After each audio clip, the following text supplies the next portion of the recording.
Pregnancy మీద ఎలాంటి effects చూపిస్తుంది అనే దాని గురించి మాట్లాడతాను. ఈ ఒబేసిటీ అనేది ఈ కాలంలో ఇప్పుడు చాలా ఎక్కువ కేసెస్ వస్తున్నాయి. సో వీటికి మెయిన్ కారణాలు ఏంటి అంటే life style changes, unhealthy food habits తీసుకోవడం అండ్ ఫిజికల్ యాక్టివిటీ తగ్గడం అనేది.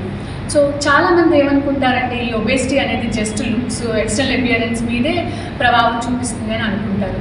కానీ ఇది ఒక medical condition.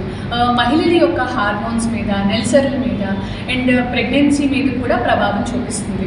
When coming to pregnancy, ఈ ఓవర్ వెయిట్ ఉన్న వాళ్ళలో ఏంటంటే కాంప్లికేషన్స్ అనేవి ఇంక్రీజ్ అవుతాయి అన్నమాట.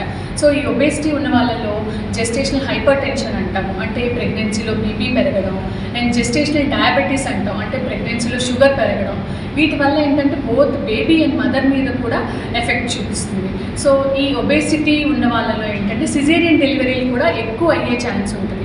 వీళ్ళలో anaesthesia complications and wound healing problems కూడా వీళ్ళలో ఎక్కువగా చూస్తాం. కానీ ముఖ్యమైన విషయం ఏంటంటే సరైన జాగ్రత్తలు తీసుకోవడం వల్ల ఈ ప్రాబ్లమ్స్ని అనేది రిస్క్ మనం తగ్గించవచ్చు అన్నమాట.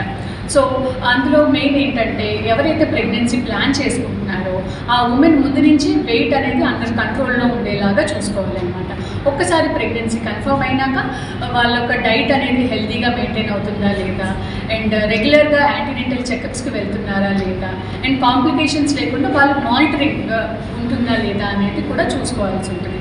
So with regular monitoring and మీ గైనకాలజిస్ట్ గైడెన్స్తో మీకు సేఫ్ ప్రెగ్నెన్సీ ఉంటుంది అండ్ హెల్తీ అవుట్కమ్స్ కూడా ఉంటాయి.